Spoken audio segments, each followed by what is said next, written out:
जय हिंद दोस्तों, आशा करते हैं कि आप सब ठीक होंगे और आप सभी का मैथोडोलॉजी चैनल में स्वागत है।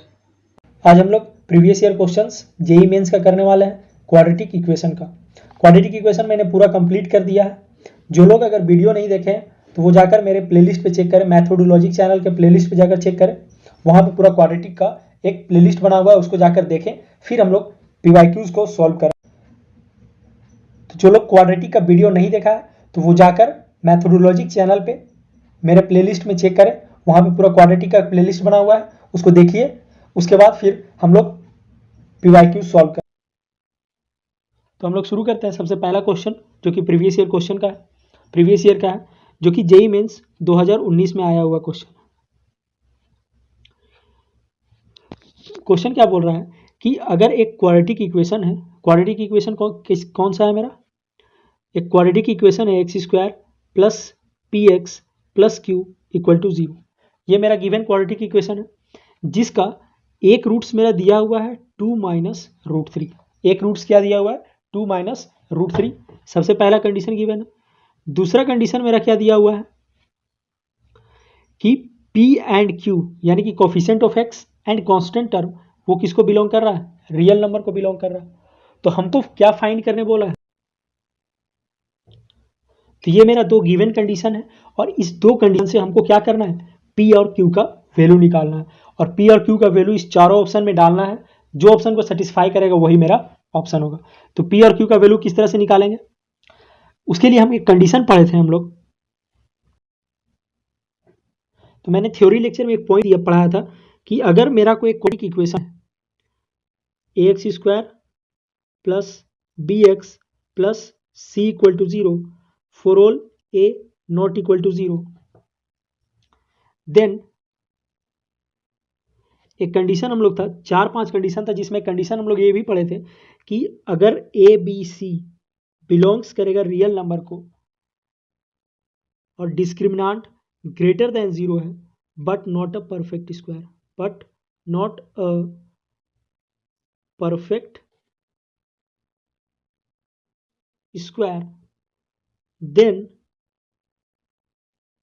Roots are in conjugate surds. तो जो रूट्स होगा वो किस फॉर्म में होगा, कंजुगेट सर्ड्स में होगा। यानी कि अगर वो कोफिशिएंट एक्स स्क्वायर का, एक्स का और कांस्टेंट टर्म अगर रियल नंबर को बिलोंग करता है, डिस्क्रिमिनांट ग्रेटर देन 0 है लेकिन परफेक्ट स्क्वायर नहीं है। यानी कि परफेक्ट स्क्वायर का मतलब क्या होता है, जैसे कि अगर हम परफेक्ट स्क्वायर लेते हैं, जैसे कि अगर हम एक एग्जांपल लेते हैं रूट 4। रूट 4 का वैल्यू क्या होता है, 2, क्योंकि under root value always positive होता है। ठीक है, रूट 4 का वैल्यू क्या हो गया, 2, मतलब ये क्या हो गया, रूट 4 क्या हो गया, 4 मेरा क्या हो गया, परफेक्ट स्क्वायर हो गया। उसी तरह से अगर रूट 5 लेते हैं, इसका कुछ पॉइंट में वैल्यू आएगा, कुछ रूट 4 का 2 होता है तो 2 पॉइंट समथिंग 132 कुछ आएगा, जो कि क्या है, नॉट अ परफेक्ट स्क्वायर। यानी कि ये परफेक्ट स्क्वायर नहीं है। यानी कि अगर जो अंडर रूट से पूरा वैल्यू, अगर हमको इंटीजर वैल्यू दे दिया तो हम बोलते हैं उसको परफेक्ट स्क्वायर। अंडर रूट से अगर कोई वैल्यू हम पुट किए अंडर रूट में और अगर हमको इंटीजर वैल्यू दिया तो वो जो नंबर है जिसको हम अंदर पुट किए, अंडर रूट के अंदर पुट किए, वो मेरा क्या होता है, परफेक्ट स्क्वायर होता है। ठीक है, तो डिस्क्रिमिनांट क्या होना चाहिए, पहला कंडीशन की ग्रेटर देन 0 होना चाहिए, दूसरा कि वो परफेक्ट स्क्वायर नहीं है।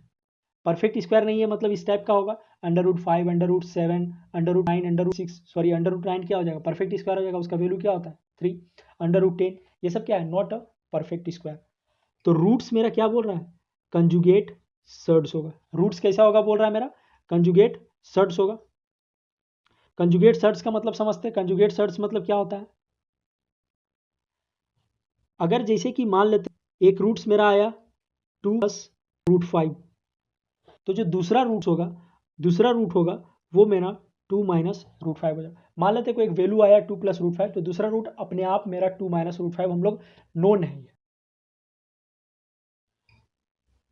तो कंजुगेट सर्ड्स क्या होता है कि अगर मेरा 2 प्लस रूट 5 एक वैल्यू है तो एक जो अपने आप वैल्यू हो जाएगा वो मेरा 2 माइनस रूट 5 हो जाएगा। ठीक है, उसी तरह से अगर मान लेते कि 3 प्लस रूट 6 एक वैल्यू आ रहा है, एक रूट्स गिवन है, तो दूसरा रूट्स हम लोग नोन हो जाएगा कि 3 माइनस रूट 6 ही होगा, क्योंकि ये आपस में क्या है, कंजुगेट सर्ड्स है। लेकिन उसके लिए कंडीशन क्या क्या होना चाहिए कि जो कोफिशिएंट है और कांस्टेंट टर्म है वो रियल नंबर को बिलोंग करना चाहिए और डिस्क्रिमिनेंट पॉजिटिव होना चाहिए, तभी हम बोल पाएंगे कि ये जो रूट्स आएगा, इसका जो भी क्वाड्रेटिक इक्वेशन है उसका जो रूट्स होगा वो किस फॉर्म में होगा, कंजुगेट सर्ड्स का, कंजुगेट सर्ड्स होगा। ठीक है, तो कंजुगेट सर्ड्स क्या होता है, परफेक्ट स्क्वायर क्या होता है, आई होप आपको समझ में आया होगा। नहीं समझ में आया होगा तो प्लीज कमेंट कीजिएगा, फिर से मैं उसको बताने का प्रयास करूंगा। तो हम लोग आते हैं अपना क्वेश्चंस पे। हमारा क्वेश्चन क्या बोल रहा था कि अगर पी क्यू रियल नंबर होता है और एक रूट्स इसका 2 माइनस रूट 3 होता है, तो हमारा जो रूट्स होगा वो कैसा होगा, कंजुगेट सर्ड्स होगा। यानी कि जो मेरा दूसरा रूट्स होगा, पहला रूट क्या हो गया मेरा 2 माइनस रूट 3, और दूसरा रूट्स मेरा क्या हो जाएगा, अपने आप हम लोगों का नोन हो जाएगा, क्योंकि ये आपस में क्या होता है, कंजुगेट सर्ड्स होता है, तो 2 प्लस रूट 3 हो जाएगा। ठीक है, अब हम क्या करते हैं, हमको पी और क्यू का वैल्यू चाहिए, पी और क्यू का वैल्यू चाहिए हमको, दोनों रूट्स हमको पता है, हमको रूट्स पता है तो हम क्या कर सकते हैं, सम ऑफ रूट्स निकाल सकते हैं। मान लेते हैं कि सपोज करते हैं,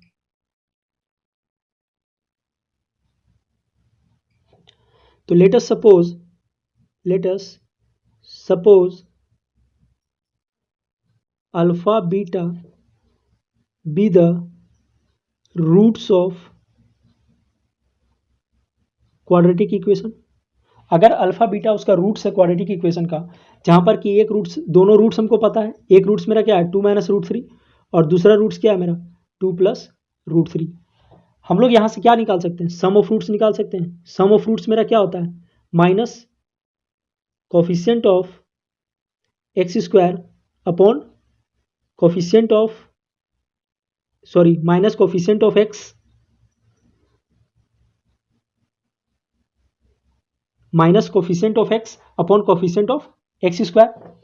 इसी तरह से प्रोडक्ट ऑफ रूट्स क्या होता है मेरा, constant term upon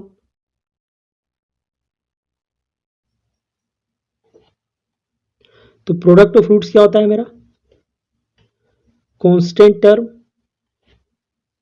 upon coefficient of x square, यही होता है मेरा प्रोडक्ट ऑफ रूट्स। ठीक है, तो सम ऑफ रूट्स निकालते हैं, जिसमें एक रूट्स मेरा क्या था 2 प्लस रूट 3, तो अल्फा के जगह 2 प्लस रूट 3 डाल देते हैं, प्लस बीटा के जगह 2 minus root 3 equal to minus coefficient of x कितना है प्यू पी and coefficient of x square 1, root three cut जाएगा, यहाँ से पी का वैल्यू कितना हो जाएगा -4। कोई दिक्कत। इसी तरह से प्रोडक्ट ऑफ रूट्स क्या था 2 plus root 3 into 2 minus root 3 equal to constant term मेरा क्या है q upon coefficient of x square कितना है 1। तो यहाँ से मेरा एक फॉर्मूला होता है ए plus b into a minus b, क्या होता है मेरा ए स्क्वायर माइनस बी स्क्वायर। ये हम लोग आइडेंटिटी पढ़ चुके हैं। आइडेंटिटी किसको बोलते हैं वो भी बहुत अच्छे तरीके से मैंने लेक्चर में बहुत अच्छे तरीके से बताया है, जिसमें कि coefficient of x square, coefficient of x and constant term, ये सभी क्या होना चाहिए, साइमल्टेनियसली जीरो होना चाहिए, यानी कि मतलब ए भी जीरो होना चाहिए, बी भी जीरो होना चाहिए एंड सी भी जीरो होना चाहिए एट अ टाइम। ठीक है, तो उसी को हम क्या बोलते हैं आइडेंटिटी। और इक्वेशन किसको बोलते हैं हम लोग को पता है, equation x square plus b x plus c equal to zero, ये क्या है इक्वेशन है। जहां पर भी इक्वल टू जीरो आ गया मतलब वो इक्वेशन हो गया। और अगर कोफिशिएंट एक्स स्क्वायर का, कोफिशिएंट एक्स का और कांस्टेंट टर्म अगर साइमल्टेनियसली मतलब एट अ सेम टाइम अगर जीरो होता है तो हम लोग उसको क्या बोलते हैं आइडेंटिटी। तो ये मेरा क्या है एक आइडेंटिटी है। तो a plus b into a minus b क्या होता है ए स्क्वायर माइनस रूट 3 का whole square equal to q. कोई दिक्कत नहीं होना चाहिए यहां तक। तो यहाँ पे मेरा p का वैल्यू कितना आ गया -4, और यहाँ से q का वैल्यू को हम सॉल्व करेंगे। तो q का वैल्यू क्या हो जाएगा मेरा 4, 2 का स्क्वायर 4 माइनस रूट 3 का स्क्वायर 3 इक्वल टू q। तो यहाँ से मेरा q का वैल्यू कितना हो गया 1, मेरा p का वैल्यू कितना आया था -4 और q का वैल्यू कितना हो गया 1, p का वैल्यू -4 q का वैल्यू 1। अब हम क्या करेंगे एक एक करके सब इक्वेशन में डाल देंगे। सबसे पहला मेरा इक्वेशन क्या है q square -4p -16, q square -4p -16 equal to 0, q का वैल्यू 1 माइनस 4 इंटू पी का वैल्यू -4 -16 इक्वल टू, ये सबसे पहला ऑप्शन है, चेक कर रहे हैं कि ये राइट है या रॉन्ग है।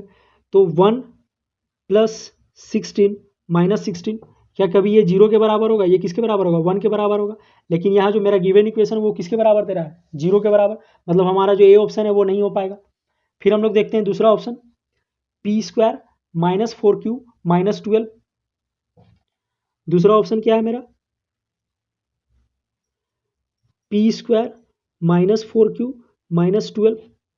p का वैल्यू कितना था? -4, तो -4 का होल स्क्वायर -4 इंटू q का वैल्यू 1 -12 इक्वल टू कितना हो जाएगा? 16 -4 -12, 16 - 16 0, यानी कि जो हमारा ऑप्शन होगा वो क्या हो जाएगा? बी। सी और डी ऑप्शन को एक बार आप चेक करके देखिएगा खुद से, आंसर होगा वो क्या हो जाएगा? बी। और जो रिमेनिंग 2 ऑप्शन है उसको आपको एक बार चेक करके देखिएगा क्या वो ऑप्शन गलत होता है या नहीं होता है। ठीक है, इस पीवाईक्यू सीरीज को देखने से पहले क्वाड्रेटिक का प्लेलिस्ट बना हुआ है मेरे मैथोडोलॉजिक चैनल पे, उसको जाकर देखिए पहले। उसके बाद पीवाईक्यूज जो मैं सॉल्व करा रहा हूँ उसको सॉल्व कीजिएगा, कितना आसानी से सॉल्व होगा। ठीक है, अगर ये वीडियो अच्छा लगा हो तो प्लीज़ इसको लाइक करें, शेयर करें एंड सब्सक्राइब करें। Thank you. एक तो लाइक और शेयर ठोक दीजिए, महाकाल का दबा के लाइक और शेयर ठोक दीजिए।